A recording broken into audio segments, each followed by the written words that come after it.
Okay, Wittle Defender. This game has already started rolling out to some more countries, and within a week, everybody should be seeing this. But if you're like me, you've already downloaded it by changing your app store or even downloading an APK. And with new players starting to play this, a lot are asking how they should be using their gems. Now, whether you're free to play or a spender, there's still some key things that both of us want to follow to make sure we're maximizing these things so we're not just throwing them away. So luckily for us, there's not a ton of places to spend these, but we can go and use them in the regular summon, the hero summon. We could go over to the treasure area and use them in the common, the rare, the ancient. Right now there is the rate up one too. We can use them for an extra blitz inside the golden rat hole, the goblin ground. We can even use it to purchase some energy, or we can even use it in several of the shops, and I think even the 7-day carnival has some deals in there too. Luckily for us, starting off, this game will throw a bunch of these things at you, but eventually, once you get in a little further, I think free to play will get something like 500 to 600 a day. I myself being a hefty spender, I think I get somewhere around like 2,000, but I've also purchased a lot of things in the game. But if you are starting off, your main focus right now should be getting as many heroes as you can and getting as many of them started up. And this means we can pull them from the regular summon or even the rate up one. There's not a lot of days left on the rate up one, so I would hold off on that unless you get one of these right at the beginning of it. But you don't actually want to go over there and start hitting that 3,000 for the times 10. Really, your first stop should be going over to the black market shop and seeing what they have for deals in there.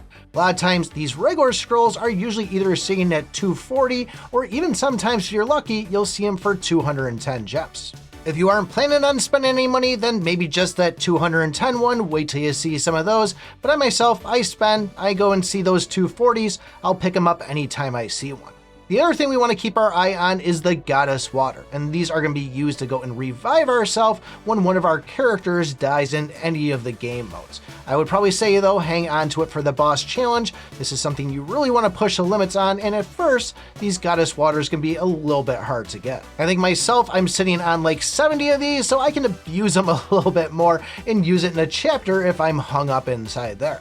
Another good place to go and spend these is right now there is a rate up hero going on. It's not lasting long, not sure when we'll see the next one, but there is inside the value pack, we can buy 5 of these rate up scrolls for I think 1,200 gems. And this is a good way to go on it too. These rate up ones tend to have a little bit better drops than our normal one, so it is a good thing to purchase. And I think you can get 10 of them if you are a spender. I got them all, so that's a good thing to do. So if you do want to use these now, that's on your own decision. Some might want to go and hang on to these things till the next rate up summon comes, kind of get those rewards, or say rolling or pulling 20 times, 40 times, whatever it is, there's some rewards you can get for having these rate up things going on.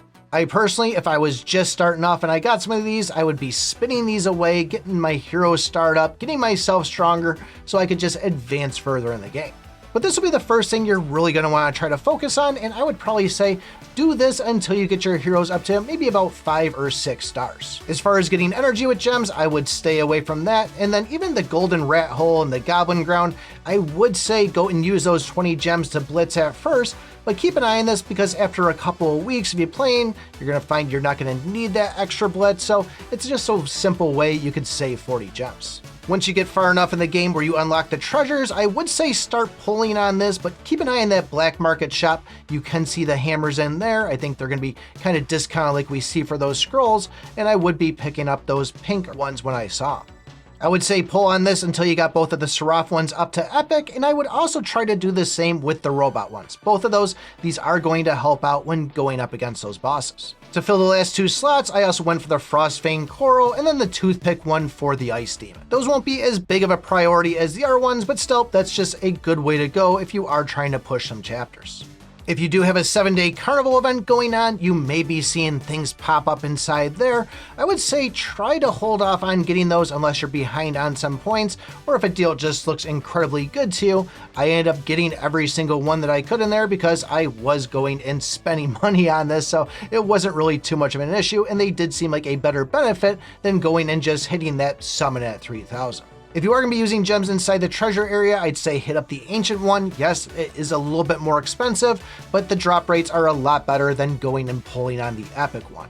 And as far as if you do have one of the rate up ones in there, I'd say stay away from it. Yes, it is the same cost, but it's more focused on getting that rate up heroes' actual treasures than everybody else's. And these rate ups are going to be more of a late game, kind of hard to get leveled up on it. And honestly, the drop rates actually suck for everything else besides trying to hit up those rate up treasures. But from this point, it'll be kind of a matter of just kind of feeling it out, putting some into the scrolls, putting some into the hammers, getting those goddess waters, and then once you get towards the later game like I'm at, that's where you're going to start picking up essences inside that black market shop. Like I said, the big thing you want to be doing right now is just summon, summon, summon, get those heroes started up, get your army built up on it. There's a lot of good stats you can get just from having some extra stars on them. But if you're finding this game a little overwhelming and want somebody to explain it all to you, take a look at this video right here. Thanks for watching, and remember, I pick my butt.